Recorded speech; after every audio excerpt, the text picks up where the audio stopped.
Bueno, pues ya hemos terminado con la epidemiología, que es el grueso de nuestra asignatura. Ya está hecho lo difícil. Vamos ahora a empezar a hablar de estadística con algo que ya tratamos en primera vuelta.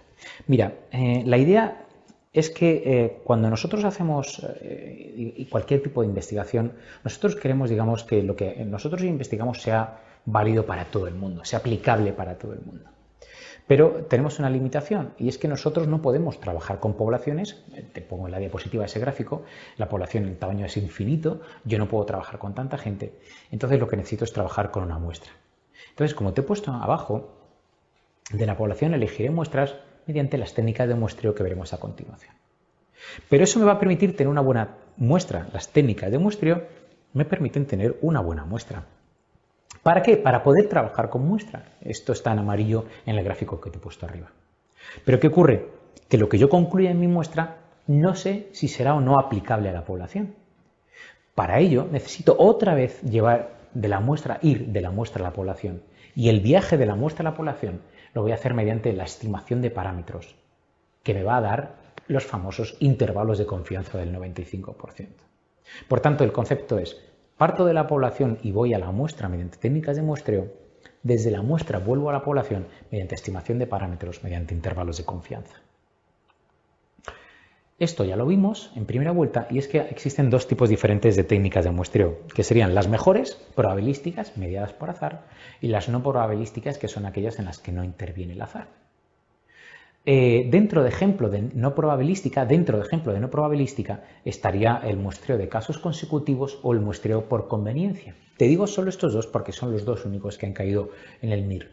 Muestreo de casos consecutivos es que yo elijo a un sujeto y a otro y a otro, a todos los que vienen a mi consulta.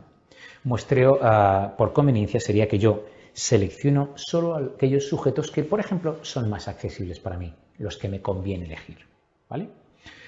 Esto nos gusta, pero nos gusta más las técnicas de muestreo probabilístico, que son los que te voy a presentar a continuación y que ya vimos en primera vuelta.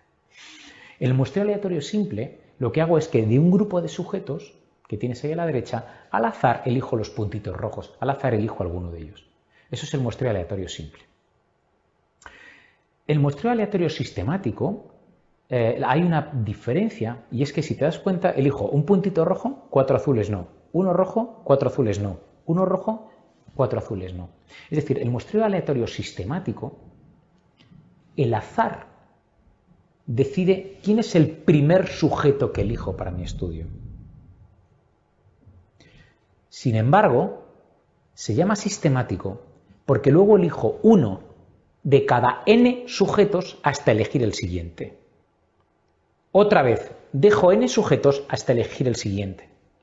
De forma que el muestreo aleatorio sistemático realmente aleatoria es solo la primera extracción, el primer sujeto.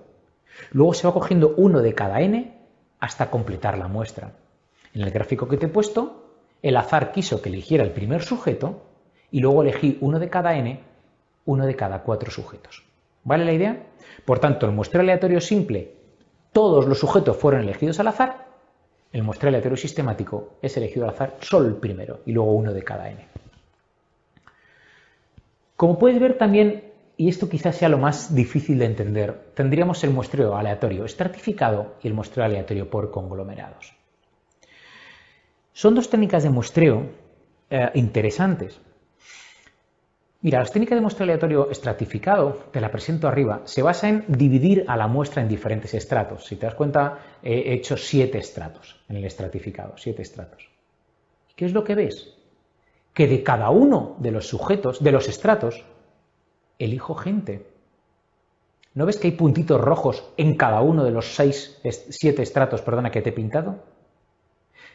El muestreo aleatorio estratificado se hace cuando hay una variable pronóstica en la muestra. De forma que lo que hago es dividir en estratos en función de esa variable pronóstica y elegir a sujetos de cada uno de esos estratos. Por tanto, se dice que el muestreo aleatorio estratificado asume que hay diferencias entre estratos, entre los 7 estratos, pero igualdad dentro de los sujetos de cada estrato. Repito, el muestreo aleatorio estratificado implica que hay diferencia entre estratos, por eso tengo que coger gente de todos los estratos, pero asumo que hay igualdad entre los sujetos de cada estrato. Me da igual elegir dentro de cada estrato a un sujeto o a otro. Gráficamente, como lo ves, hay 7 grupitos y en cada grupito cojo a 2 sujetos, por ejemplo. ¿Cuál es la diferencia con el muestreo por conglomerados? Fíjate lo que he hecho. Lo mismo que arriba, los mismos 7 grupos, pero en el muestreo por conglomerados solamente hay puntitos rojos en algunos de los grupos, no en los otros, ¿lo ves? Que solamente en mi ejemplo cojo gente de 3 grupos, de 3 conglomerados. ¿Por qué? Porque el muestreo por conglomerados asume igualdad en los grupos incluidos. Si asume igualdad en los grupos incluidos, me da igual elegir un grupo que otro. Bueno, elegí estos 3 al azar y no elegí a los otros 4. Por tanto, ¿cómo sabes tú de cara al MIR ante una pregunta si estás ante un muestreo aleatorio estratificado o por conglomerados? Tú vas a saber si estás ante un muestreo aleatorio estratificado o por conglomerados en función de que puedas deducir en la pregunta si se cogen a sujetos de cada uno de los grupos o no. Si se cogen de cada uno de los grupos, será un estratificado. Si no se cogen de todos los grupos, será por conglomerados. Mira la pregunta del 2017. Dice, en una población se quiere determinar la prevalencia de pediculosis en niños menores de 12 años. Para ello se divide la población en barrios, grupos, puedes decir conglomerados, grupos, vamos a ver, en barrios. Y fíjate, en cada uno de ellos, en cada uno de los barrios se toma una muestra aleatoria de sujetos. Es decir, que de cada grupo cojo niños. ¿De qué se trata, por tanto? ¿De un estratificado o de un por conglomerados? La respuesta es clara, de estratificados, porque te decía en la diapositiva anterior que el muestreo aleatorio estratificado cogías a sujetos de cada uno de los grupos incluidos. ¿Vale? Si esta misma pregunta te dice que se cogen niños solamente de algunos barrios y no de otros, estarías haciéndolo por conglomerados. Es decir, esta pregunta que asume, chicos, asume que la prevalencia de pediculosis no era igual en todos los barrios de esa ciudad. Por eso necesito coger a niños de todos y cada uno de esos barrios. Decíamos antes que el muestreo aleatorio estratificado que asume diferencias entre los estratos y por eso tenía que coger a niños de cada uno de los estratos. ¿Vale? Fenomenal, pues ya hemos hablado de las técnicas de muestreo. Entonces, ¿ahora de qué te voy a hablar? Ya tenemos bien elegida la muestra, ahora lo que tenemos que hacer es pongámonos a trabajar con esta muestra. ¿Y cómo me pongo a trabajar con la muestra? ¿Qué es lo que hago? Bueno, pues lo que voy a estudiar son variables. Variables son características observables. Y hay 2 tipos de variables, las cualitativas o categóricas o las cuantitativas. Mira, hay 2 tipos de variables cualitativas, que serían, como te pongo en el esquema de la izquierda, nominales u ordinales. Y dentro de las nominales habría una división posterior, que es la que divide en dicotómicas o binarias y en no dicotómicas o politómicas. Te pongo un ejemplo de cada una de ellas para que sepas de qué estoy hablando. El ejemplo de cualitativa nominal dicotómica sería el sexo, varón o mujer. No dicotómica sería el color de ojos, verdes, marrones, azules. Y el ejemplo de cualitativa ordinal, el nivel socioeconómico, por ejemplo, alto, medio, bajo. ¿Y qué pasa con las cuantitativas? Que podían ser discretas o continuas. Cuantidiscreta, cuanticontinua. ¿Cuál es la diferencia? Recuerda, si a una cuantitativa yo le puedo poner comas, eso es una cuanticontinua. Yo puedo pesar, por ejemplo, 72,3 kilos, eso es continuo.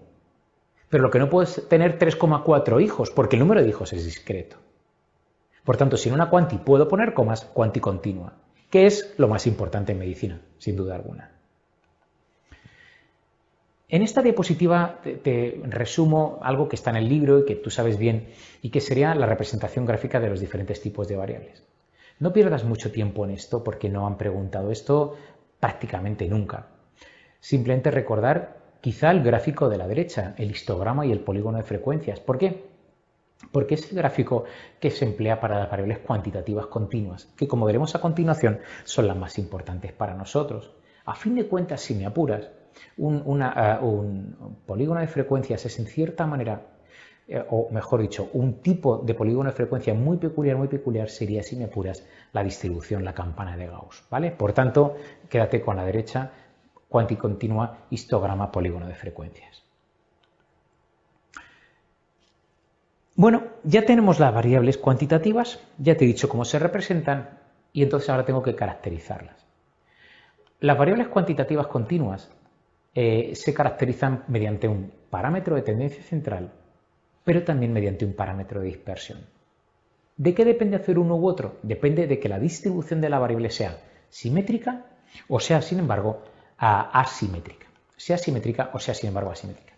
¿Qué te estoy poniendo en esta diapositiva? Que cuando la distribución es simétrica, que es lo más importante, vas a tener que usar como parámetro de tendencia central la media aritmética y como parámetro de dispersión vas a tener que usar la desviación típica o sinónimo de desviación estándar. Mientras que si la distribución es asimétrica, mucho menos frecuente en medicina, tendré que usar la mediana, que como sabes bien es el percentil 50, o el rango, y como parámetro de dispersión el rango, o mejor aún el rango intercuartílico.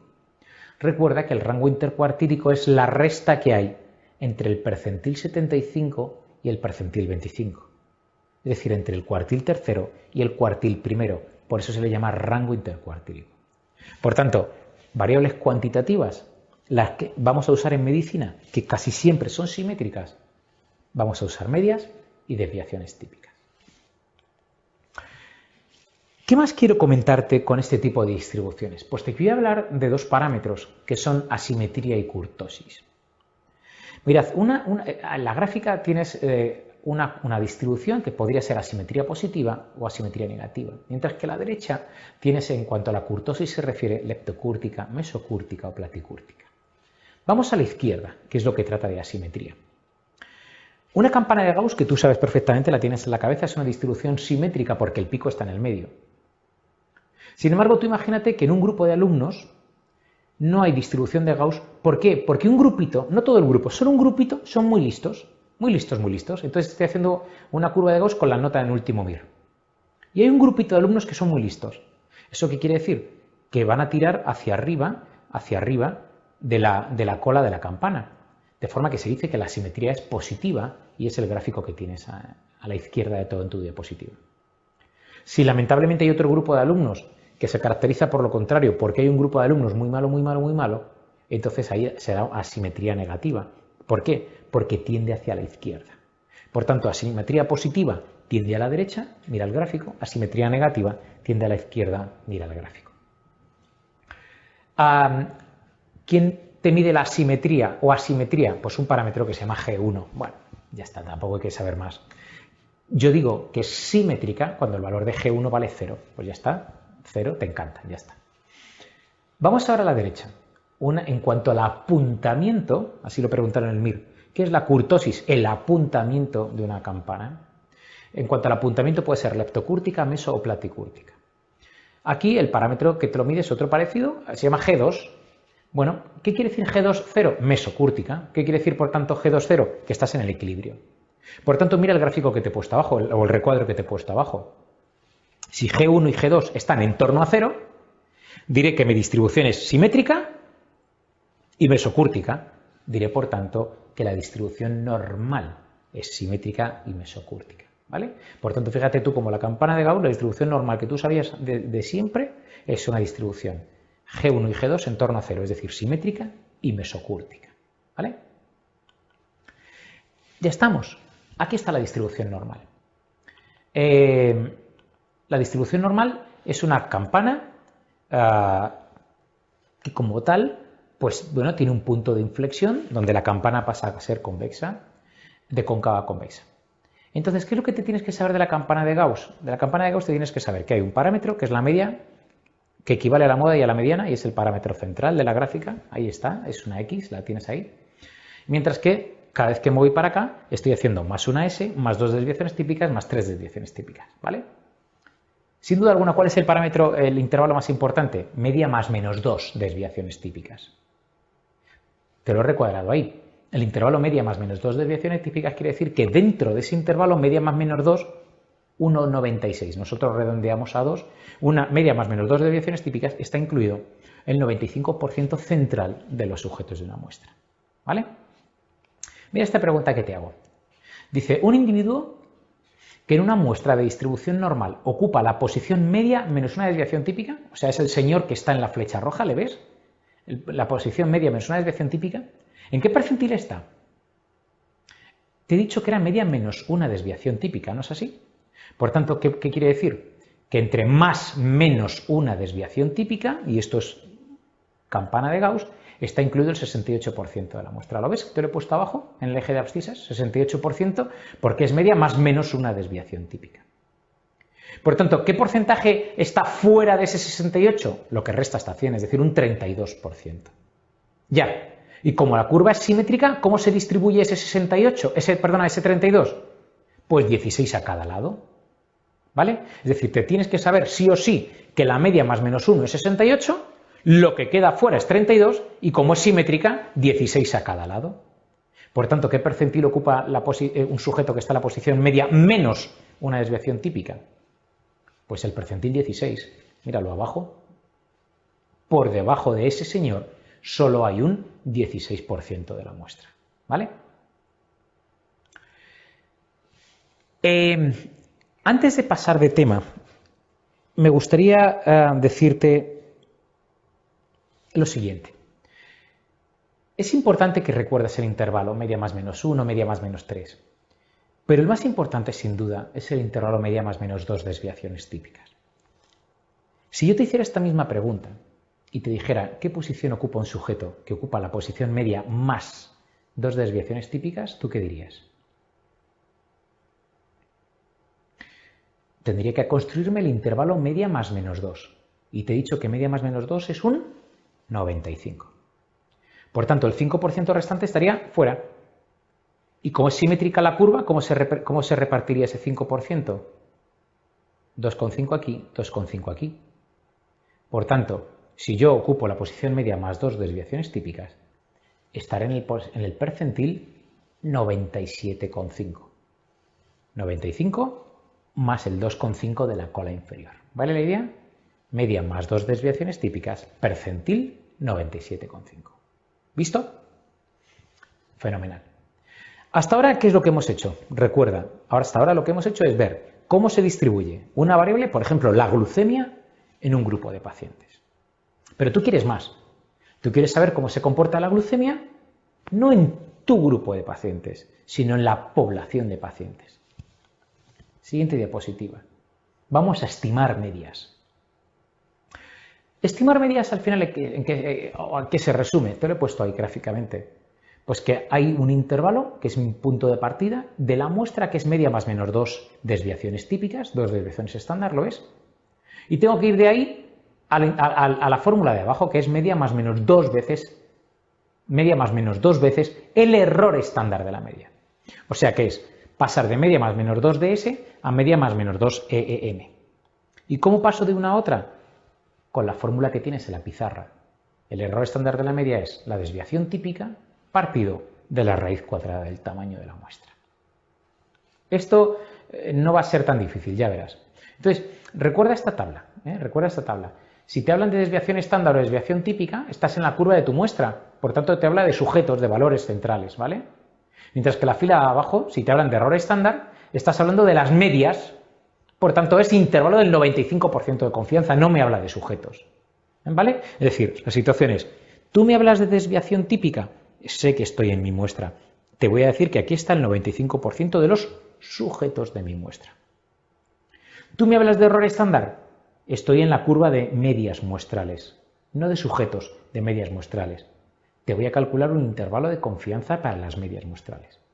¿Vale? ¿Clara la dicotomía? Sujetos, desviación típica, medias, error estándar. Fenomenal. Mira esta pregunta. Dice, se realiza una estimación poblacional, es decir, quiero ir a la curva de medias. Una estimación poblacional de los grupos, de los niveles de creatinina en sangre en un grupo de mujeres embarazadas, obteniéndose los siguientes resultados. La media en la muestra, 0,8. La desviación típica, te dije que desviación era muestral. Por tanto, la desviación típica de la muestra, 0,6. Tamaño muestral, 85 mujeres. Según los datos anteriores, el intervalo de confianza para la media poblacional, con un nivel de confianza del 95, Z1 96, ¿te acuerdas que decíamos que era casi 2, que lo hacíamos 2?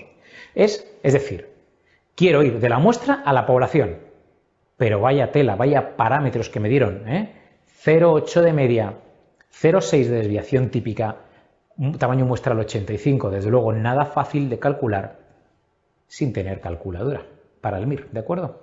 Entonces vamos a ver qué hacemos. Esta es la resolución. Yo parto de media más menos 2S y quiero hacer media más menos 2EEM usando la fórmula que te puse antes y que he marcado en rojo. El error estándar de la media es igual a 0,62, que es la desviación típica, partido de la raíz cuadrada de n, que es 85. Por tanto, el error estándar de la media es 0,62 partido de 9,22. Por tanto, el error estándar de la media es 0,067. Como ves, facilísimo el cálculo sin calculadora, ¿verdad que sí? Así son las cosas, chicos. Ahora que sé cuánto vale el error estándar de la media, hago el intervalo media más menos 2EEM, que será 0,8 más menos 2 por EEM, que es 0,067. Por tanto, la respuesta que dieron como correcta es la opción 2. Así de fácil. Lo único que había que hacer es, con esos números horribles, calcular el error estándar. Y una vez que tenía el error estándar, hacer el intervalo media más menos 2 EEM. ¿De acuerdo? Fenomenal. Bueno, seguimos con la estimación de medias. Mira, otra vez te he puesto en el eje de abscisas de la gráfica de la derecha lo que sería el 95%. Como estoy hablando de estimación de medias, el intervalo es media más menos 2 EEM, error estándar porque estoy estimando medias. Y la probabilidad de que la media poblacional esté en azul, ahí está el 95%, la probabilidad de que la media poblacional esté ahí es del 95%. Luego, la probabilidad de que la media poblacional, chicos, no esté ahí es de lo que resta, que sería un 5%. ¿Y cómo dije que se dividía ese 5% si la curva es simétrica? 2,5 a cada lado. Pero te estoy hablando de probabilidad de error. Y esa probabilidad de error es el error alfa. De forma que en la curva de medias muestrales tengo un 95% central de acierto. Y a cada lado, alfa medios, es decir, un 2,5 de probabilidad de fallo. ¿De acuerdo? Por tanto, sí que puedes ver en la gráfica, en la curva de Gauss veo, sí, estoy bien, 95%, vaya, estoy mal, 5% error alfa, que es lo que no veo, error beta, porque no hay error beta en la estimación de parámetros. Recuerda esto, que será útil para luego. Hay error alfa y es el único error que hay en la estimación de parámetros.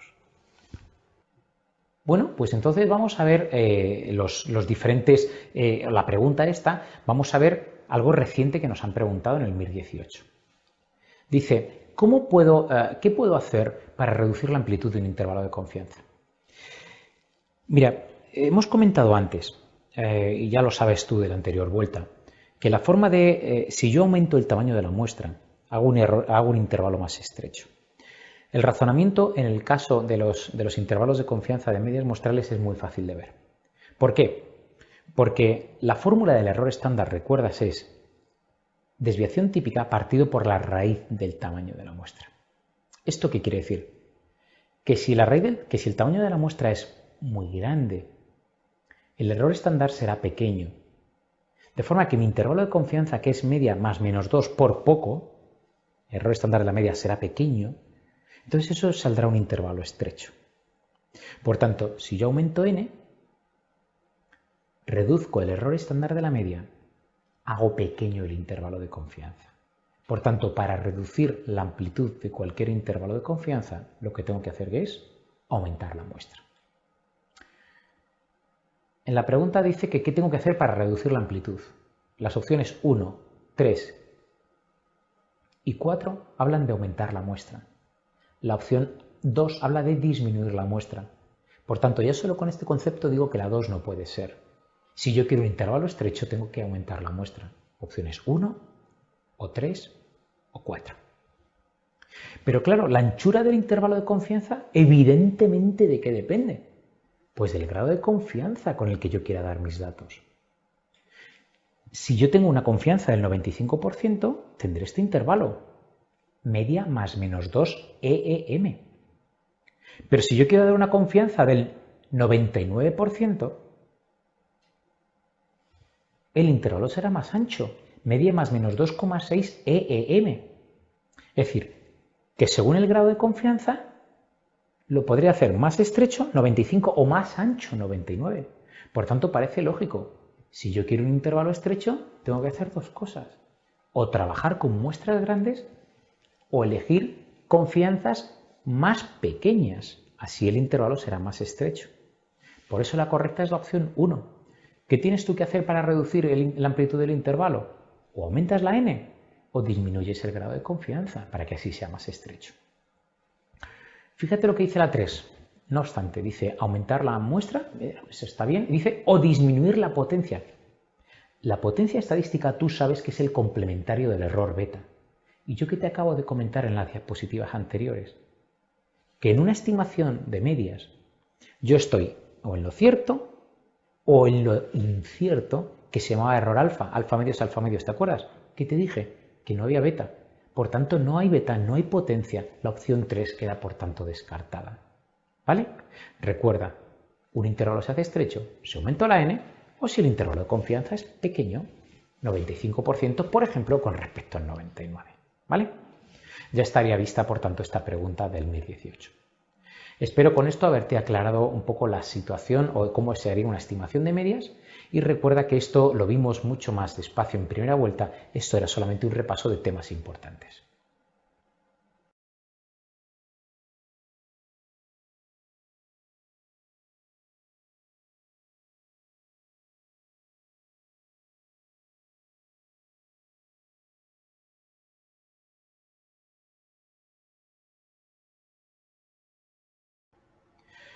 Bueno, pues seguimos con estadística. Acabamos de ver en el anterior módulo cómo digamos, interpretar una estimación de parámetros y ahora vamos a ver la otra gran parte de la estadística, que es el contraste de hipótesis. A fin de cuentas, como te pongo en la diapositiva, que ya te puse además en primera vuelta, el contraste de hipótesis lo que persigue es ver cuánto de probable es que unas diferencias observadas entre dos tratamientos puedan ser o no justificables o atribuibles al azar. Es decir, si yo veo que un fármaco cura el 90% y el otro al 80%, ¿cuál es la probabilidad de que esta diferencia, en ausencia de sesgos, me la explique el azar o no me lo explique el azar? ¿Vale? Nosotros tenemos como punto de partida la hipótesis de igualdad, que es la hipótesis nula, a la que llamamos H0, y también tenemos la hipótesis alternativa o H1, que sería la que establecería las diferencias. Mira lo que te pongo en el texto. Hipótesis nula es cierta hasta que se demuestre lo contrario. Es decir, tu punto de partida de cualquier estudio epidemiológico es H0 es cierta. Ejemplo, para ver la asociación entre tabaco y cáncer, mi punto de partida es el tabaco no se asocia al cáncer. ¿Vale? No hay asociación entre el tabaco y el cáncer. Ese sería mi punto de partida. Es decir, que de entrada yo no puedo aceptar H0. Solo puedo decir que mi punto de partida es H0. Ya veré si la demuestro o no. ¿Qué te pongo además como texto? Que la hipótesis alternativa y la hipótesis nula son excluyentes, evidentemente. O digo que no hay diferencias o digo que sí que las hay. De forma que habría dos posibilidades que son las que te detallo. Puedo rechazar H0. Si rechazo H0, acepto H1 y digo que hay diferencias estadísticamente significativas. O bien, puede ocurrir que no tenga evidencia para rechazar H0 y entonces lo que rechazo es H1 y digo que hay diferencias no estadísticamente significativas. ¿De acuerdo? Por tanto, aceptar H1, que a fin de cuentas es lo que nos suele gustar, sería diferencias significativas, o no poder aceptar H1, rechazar H1 serían diferencias no estadísticamente significativas. ¿Vale? Veremos. ¿Qué es la P o nivel de significación? La P o nivel de significación es el grado de significación, es la probabilidad de que el azar explique el resultado de tu estudio, tu resultado observado. Por tanto, como te pongo ahí abajo, una P chiquitita, arbitrariamente establecida en 0,05 o menor, te gusta. Porque, ¿qué quiere decir? Que la probabilidad de que el azar explique el resultado de tu estudio es pequeña.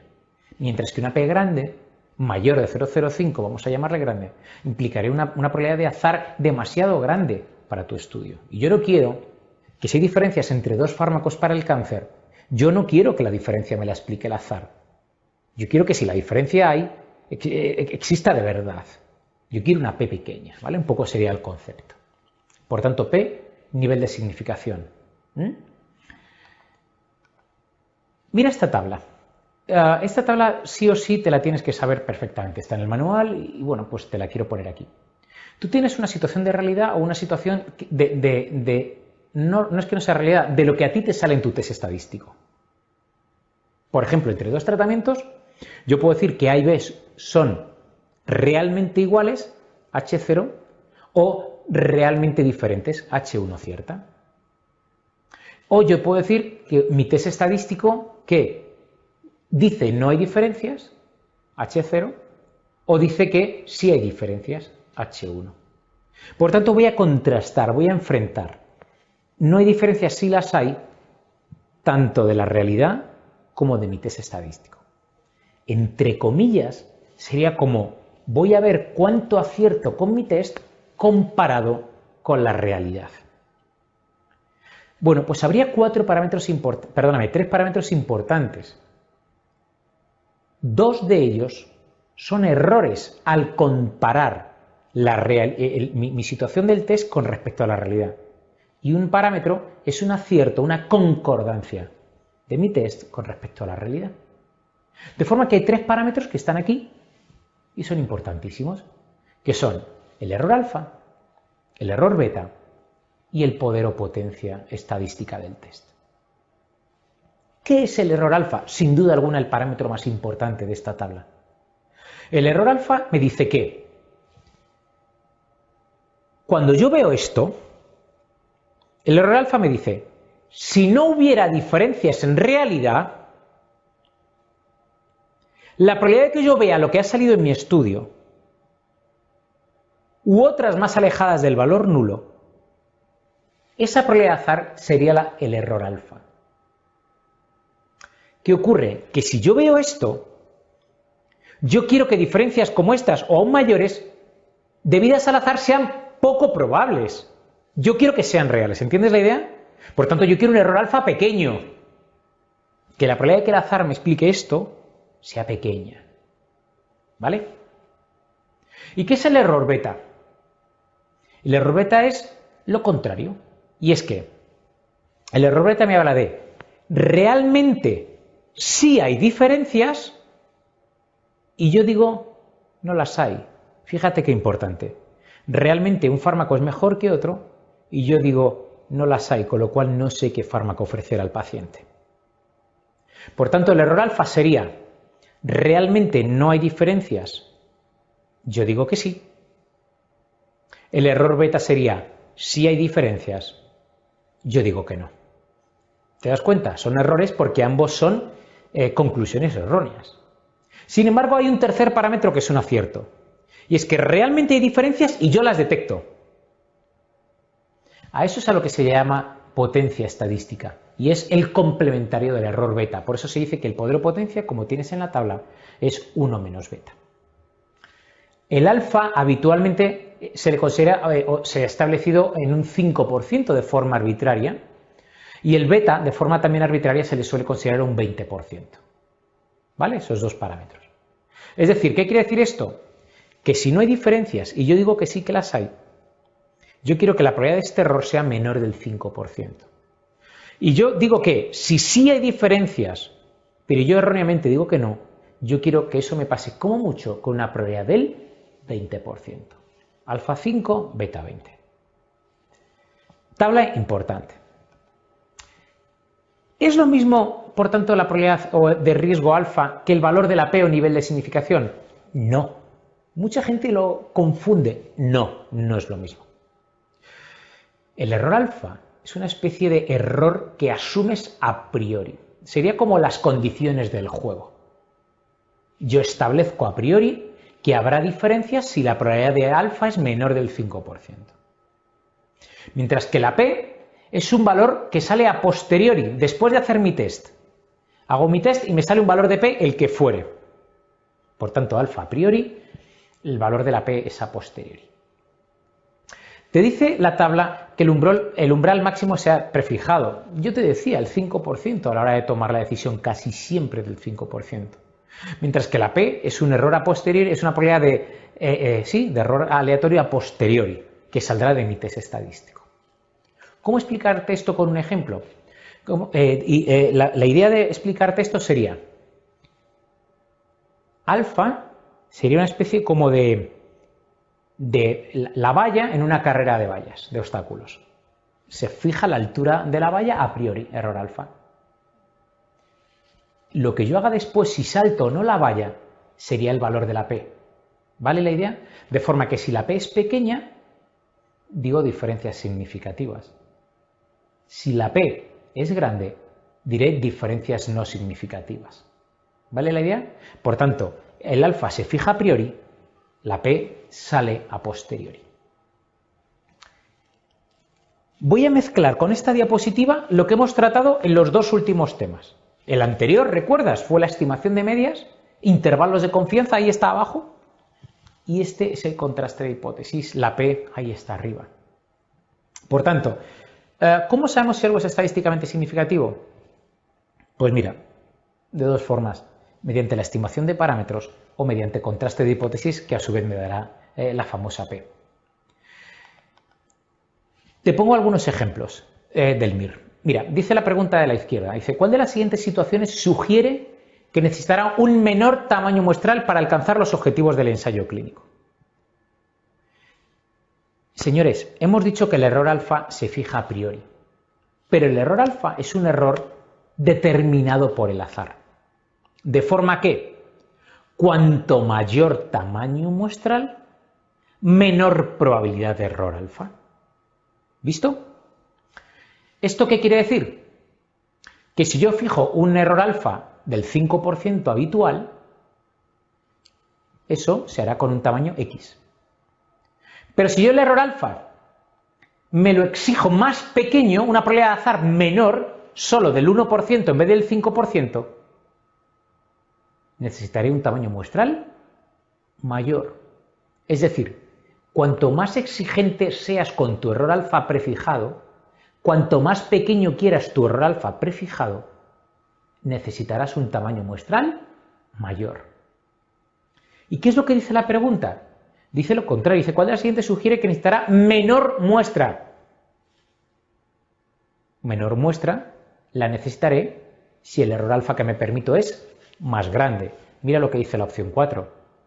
Un ensayo clínico en el que asumes una probabilidad de error solo del 0,1 en vez del 0,05 habitual, eso implica una probabilidad de error mayor, fenomenal, tamaño más pequeño. ¿Qué pasaría en esta opción 4 si en vez de poner 0,1 pusiera 0,01? Que necesitarías un mayor tamaño muestral que el que necesitarías para el 0,5 habitual. ¿Entiendes la idea? Es decir, si yo quiero una probabilidad de error alfa pequeña, eso te gusta, lo sé, pues ya sabes, trabaja con tamaños muestrales grandes. Vamos a ver otra pregunta de este tema. Ya es un poco más antigua. Dice, ¿cuál es el objetivo principal del contraste de hipótesis estadístico? Mira lo que dice la opción que vamos a ver a continuación. Dice la 2. Distinguir entre las diferencias debidas al azar y las diferencias reales. Eso lo dijimos. La primera diapositiva de este tema que decía, ¿para qué hago contraste de hipótesis? Para saber si una diferencia puedo asumir o no que sea atribuible al azar. ¿Vale?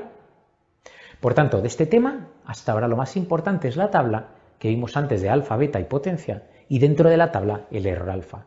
Y recuerda que alfa y beta son dos formas diferentes de error aleatorio, por tanto los dos van a hacerse más pequeños si aumento el tamaño de la muestra.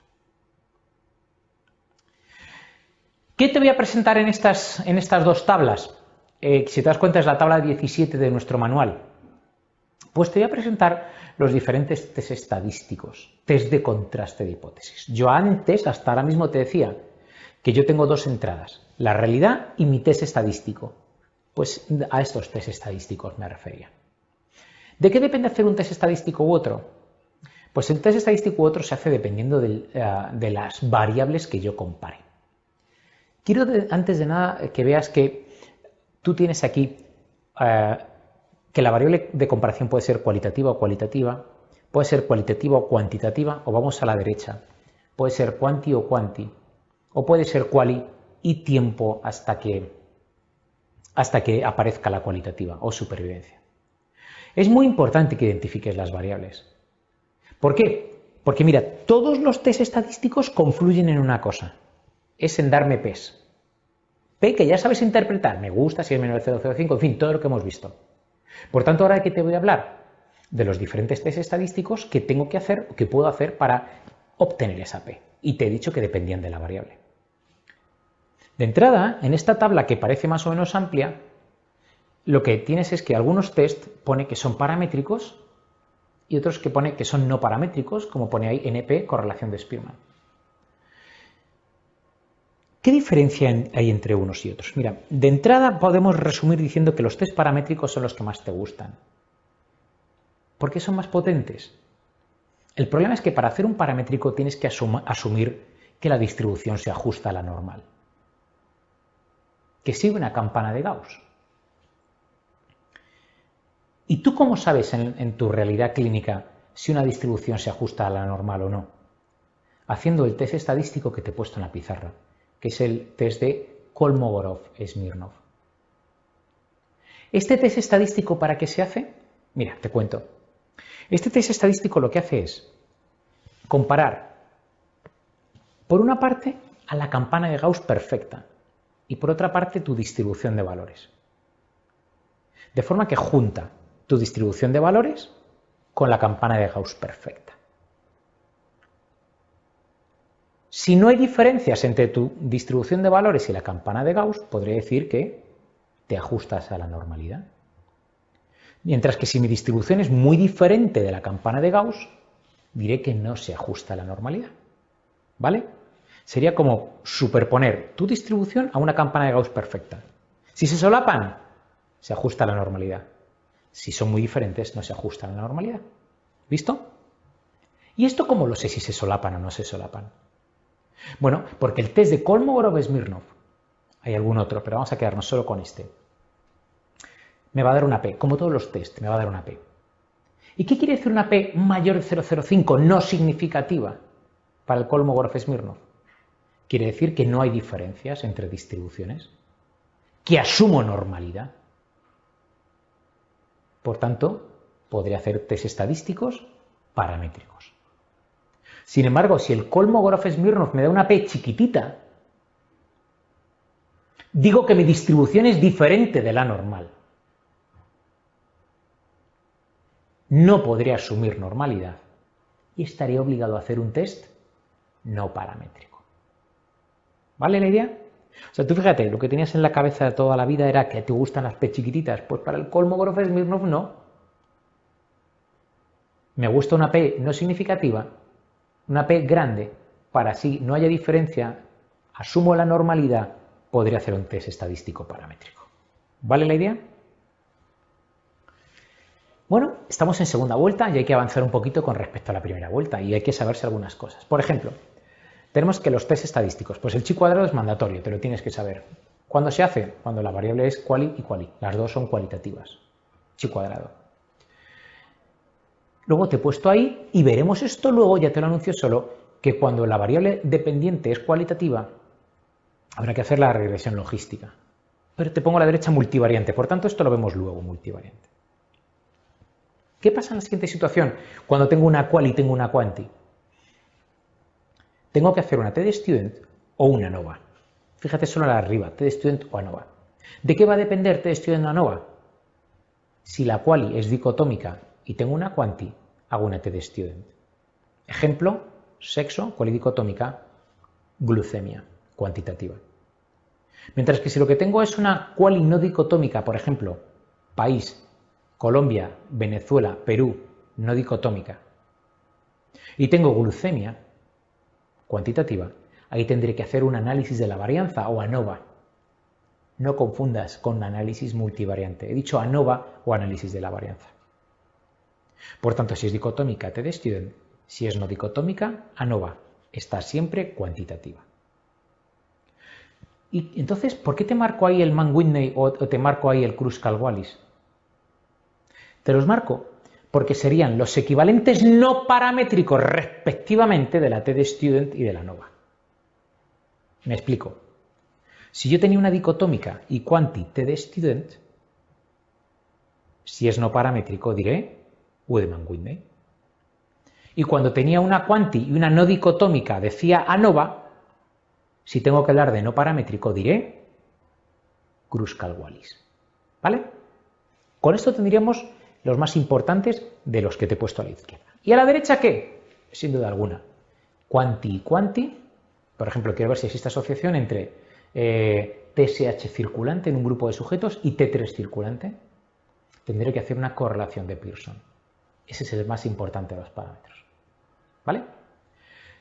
La última situación en la que pongo quali y tiempo hasta la quanti, y tiempo hasta la quali, es lo que se llama análisis de supervivencia, que se hace con las gráficas de Kaplan-Meier.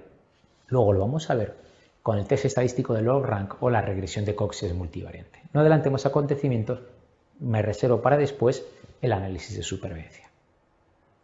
Bueno, pues vamos a ver algunas preguntas, a ver si respondemos bien con lo que hemos dicho. Yo te ayudo, dice la pregunta de la izquierda.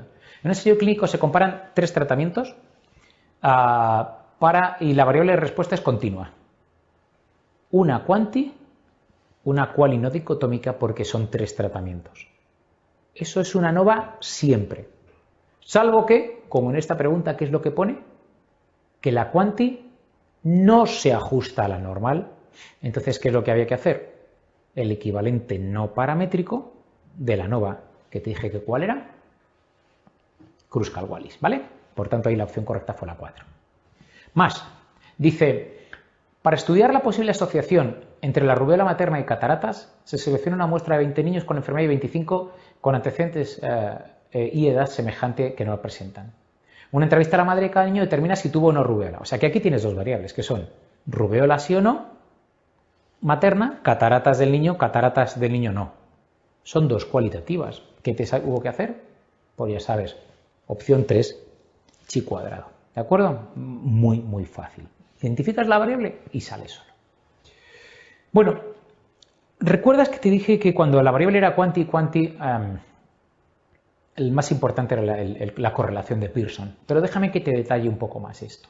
Mira, la correlación de Pearson te dice, se hace cuando una variable, digamos, no depende de la otra. No depende de la otra. Y entonces, ¿qué tienes que saber del Pearson? Ahí te lo pongo. Esto está en el libro, por supuesto. Tienes que saber que la R de Pearson va de -1 a +1 y que te encanta que sea próxima a 1 en valor absoluto. Es decir, que es tan bueno un más 0,9 que un menos 0,9. Quieres que se aleje del 0. Esa es la correlación de Pearson. ¿Por qué? Porque decimos que es fuerte la correlación cuando el valor absoluto de la R es mayor de 0,7 en valor absoluto. O sea que será fuerte 0,8 e igual de fuerte será menos 0,8. ¿De acuerdo? Bien. Eso sería el Pearson, ¿vale? Pero te voy a introducir un parámetro que no hemos visto, que es el coeficiente de determinación, que es R cuadrado. Dices, madre mía, ¿esto qué es? Nada, nada, nada. Es la R de antes, la elevamos al cuadrado. Te cuento, si es elevado al cuadrado ya no puede ser negativo, por tanto tiene que ir de 0 a 1, ¿vale? Ya no puede ser negativo. ¿Y qué es lo que mide? Mide la proporción de la variabilidad total explicada por el modelo lineal. Es decir, que si yo tengo, por ejemplo, permíteme, cociente intelectual como variable cuantitativa y nota en el simulacro como variable cuantitativa. Son 2 cuantis, quanti, ahí haría un Pearson. Una R de 0,8 más 0,8 sería una correlación fuerte y positiva, porque cuando aumenta una, aumenta la otra, ¿no? ¿Vale? ¿Cuál sería el coeficiente de determinación? Sería 0,8 por 0,8, es decir, 0,64. ¿Qué quiere decir este 0,64?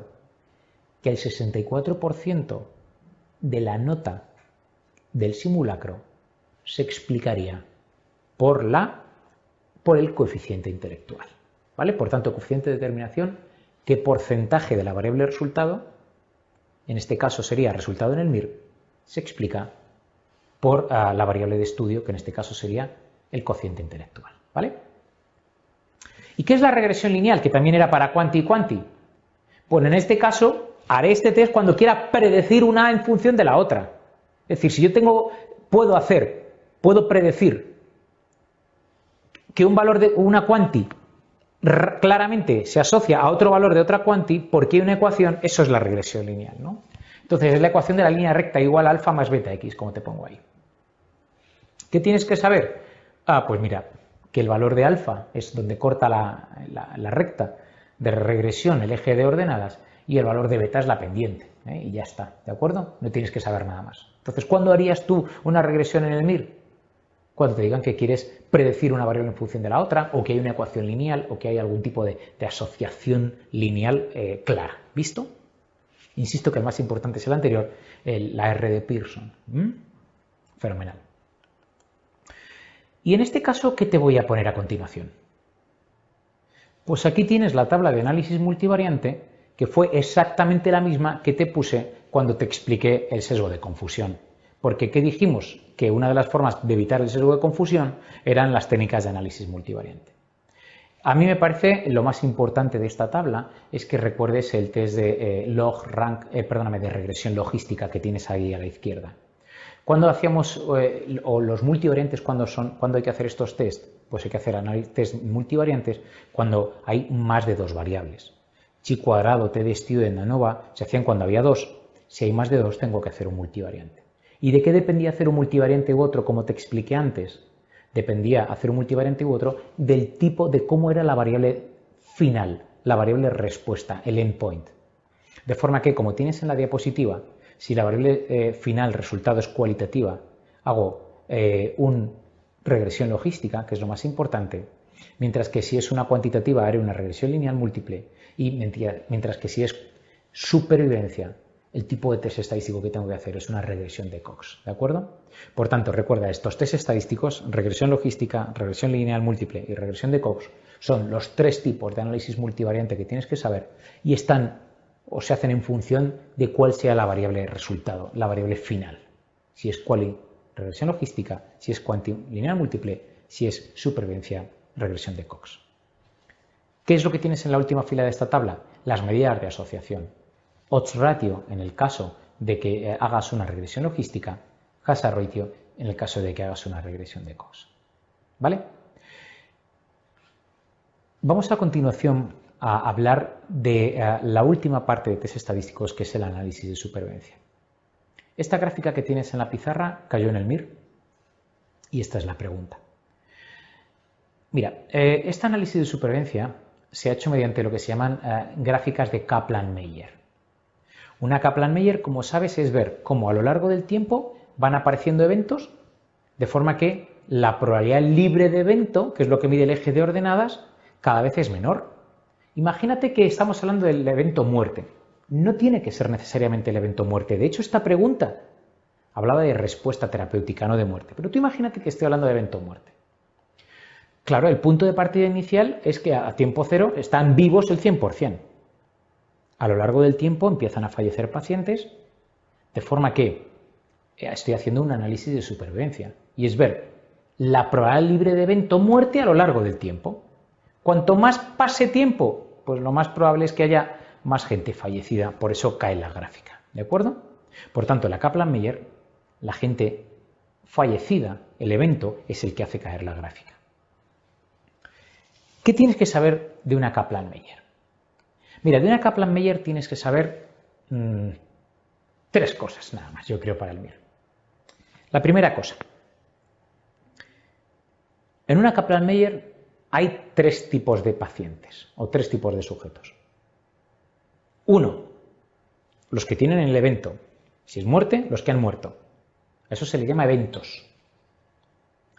Dos, los que acaban el seguimiento sin tener el evento. No han muerto, ¿vale? Censura. Tres, los que no sabes qué ha pasado con ellos porque se han perdido o han abandonado el estudio. Se les llama también censura. Por tanto, los tres tipos de sujetos que tienes una Kaplan-Meier son o eventos o censuras. Primera cosa. Segunda cosa. Lo que hace caer la gráfica son los eventos, no las censuras. Los que van muriendo, eso parece lógico. ¿Vale? ¿En qué me tengo que fijar? Mira esta Kaplan-Meier. Imagínate, olvídate en serio de la pregunta, solo vamos a usar la gráfica. Tú imagínate que son supervivencia de dos tipos de cáncer diferentes. Lo que yo veo es que, está claro, a lo largo del tiempo, la gente va falleciendo con dos tipos de cáncer diferentes. Parece lógico. Sin embargo, para ver si hay diferencia en la supervivencia a lo largo del tiempo, tengo que hacer un test estadístico, y te lo tienes que saber, que se llama test de log-rank. Log-rank. Por tanto, ¿qué es el log-rank? Es el test estadístico que me dice si hay diferencias en dos gráficas de supervivencia de Kaplan-Meier. Imaginemos que ha salido un log-rank significativo. Permíteme que te lleve al enunciado de la pregunta, a la cuarta línea empezando por el final. Pone, ¿lo ves? Prueba de log-rank. Te lo subrayamos. P menor de 0,001. ¿Eso qué querría decir? Que hay diferencias muy significativas en cuanto a la supervivencia de los dos tipos de cáncer. ¿Vale la idea? Bien. Sin embargo, probablemente a un paciente no le importa si hay diferencias o no. A un paciente le importa saber cuánto más riesgo de fallecer tiene con una quimioterapia que con otra. O en este caso que yo te estoy pidiendo, cuánto es más probable que se fallezca con un cáncer que con otro. Eso no te lo da la P. Para saber cuánto más riesgo de muerte hay con un cáncer que con otro, hay que hacer otro parámetro que se llama hazard ratio. Te lo marco también.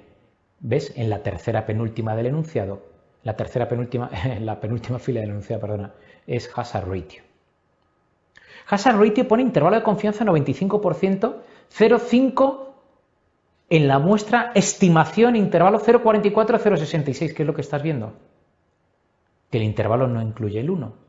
Bien, otra cosa que ha salido significativa, el hazard ratio. ¿Y qué quiere decir un hazard ratio de 0,5? Eso quiere decir que un cáncer tiene un menor riesgo de mortalidad que el otro. ¿Vale? ¿Por qué? Porque si tuviera más riesgo de mortalidad, habría sido mayor de 1.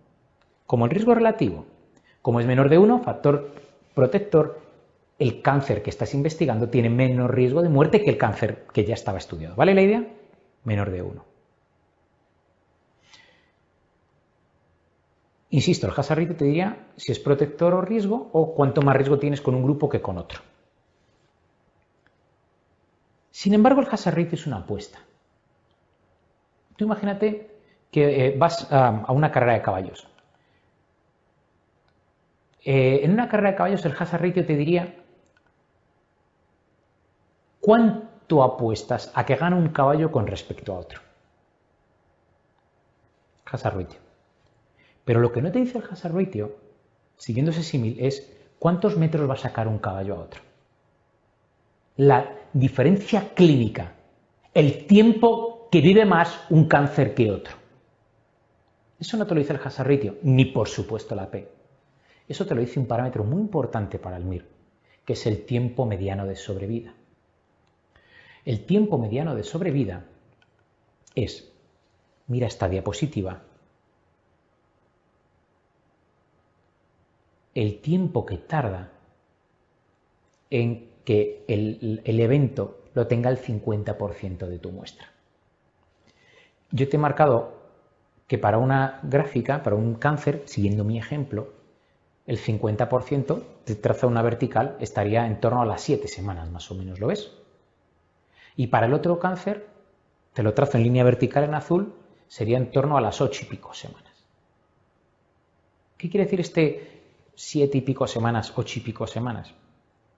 Es, repito, el tiempo que tarda, que transcurre hasta que está libre de evento el 50% de tu muestra. ¿Qué ocurre? Que la diferencia que estás viendo en la gráfica, diferencia entre verde y azul, es grande o pequeña. Mira todo el rango, 0,52 semanas. ¿Y la diferencia entre verde y azul cómo es? Mínima, no llega a 2 semanas. ¿Esto qué quiere decir? Vale, es cierto que un caballo es más probable que gane al otro, pero ¿qué me estás diciendo también, amigo mío? Que la distancia por la que un caballo va a ganar al otro es muy pequeñita. Por tanto, la significación estadística será la que tú quieras, pero la relevancia clínica, ¿cómo va a ser? Prácticamente nula, porque casi no hay diferencia en el tiempo mediano de sobrevida de los dos cánceres. Por tanto, para el MIR, lo más importante es esto último que te acabo de decir, el tiempo mediano de sobrevida. Eso lo tienes que decir siempre en la campana de Gauss. ¿Y qué tienes que decir además? Si la diferencia es pequeña, como en este caso, tengo que afirmar, que la relevancia clínica es pobre, por muy significativa que haya sido. Con esto habríamos terminado el análisis de supervivencia y el tema de contraste de hipótesis y test de contraste de hipótesis.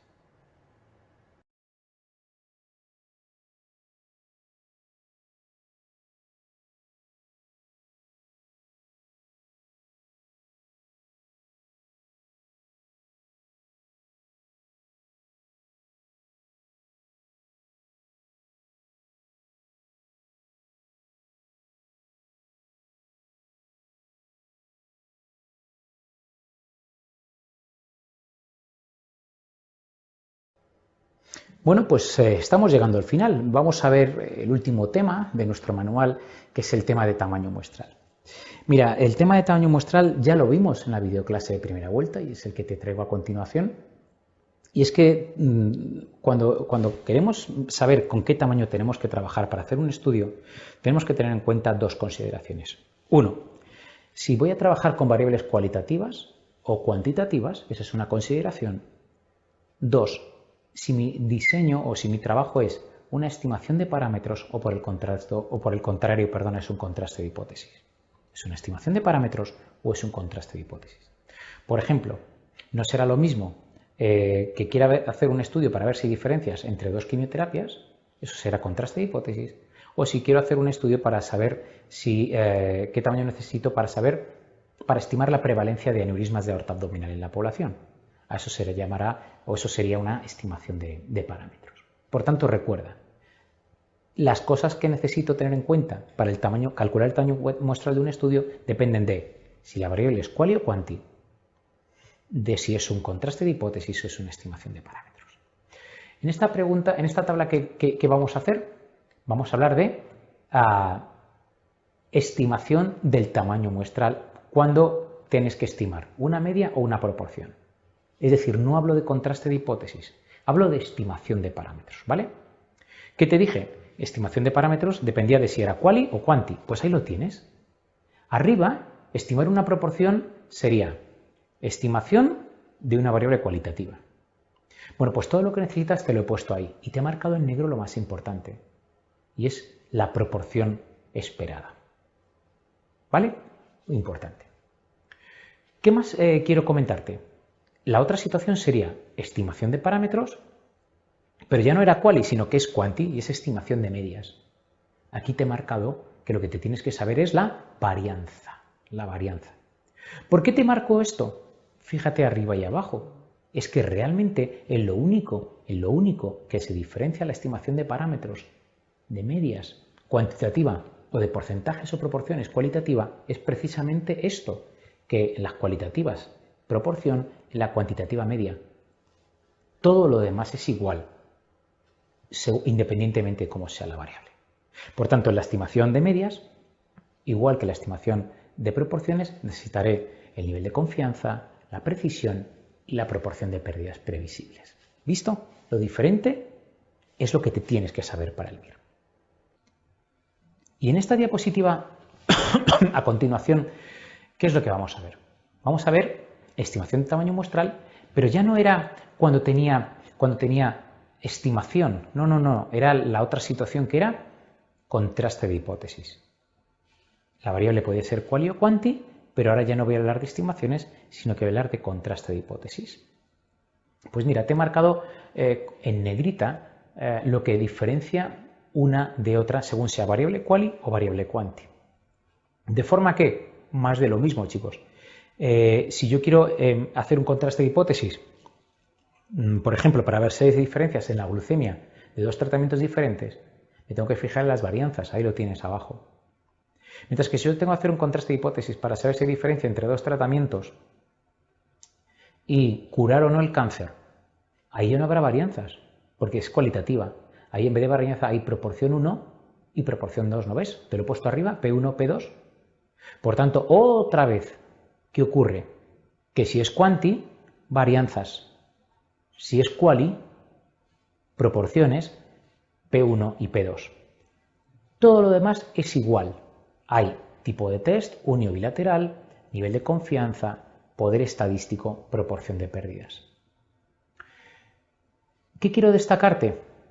Que la diferencia entre estimación de parámetros y contraste de hipótesis es que en el contraste de hipótesis existe la probabilidad de error beta y por tanto solo en el contraste de hipótesis tienes que tener en cuenta el poder estadístico, mientras que en la estimación de parámetros no. Parece muy lioso, pero no lo es. Parece muy lioso, pero no lo es. Vamos a hacer un par de preguntas y lo vemos. Dice, un pediatra desea estudiar el sobrepeso en niños de 14 años según los valores de IMC. Para estimar el tamaño muestral necesario, propone un nivel de confianza del 95%, una precisión de 1 unidad de IMC. ¿Qué parámetro más necesita para determinar el tamaño muestral? Aquí no hay comparación, luego no es contraste de hipótesis, es estimación. Y es estimación del IMC, por tanto es la estimación de una cuantitativa. ¿Qué te dije que era importantísimo? Te lo puse en negrita. Correcto. La varianza. Por tanto, la 2 es la correcta. Otra pregunta dice, para el cálculo del tamaño muestral en un estudio descriptivo, en el que la variable de interés es cualidicotómica. Cualidicotómica. ¿Esto qué quiere decir? Estamos ante una cualitativa y estamos otra vez ante una estimación. No es un contraste de hipótesis, porque es un estudio descriptivo. Es decir, no hay dos grupos, hay uno. Quiero estimar un porcentaje. Dice, necesitaré todo lo siguiente excepto uno. ¿Qué era lo que te dije que no había? ¿Qué era lo que te dije que no había en la estimación, pero sí que había en los contrastes? Error beta y potencia. Por tanto, la 3 es la que habría que marcar, no nos haría falta, porque es una estimación.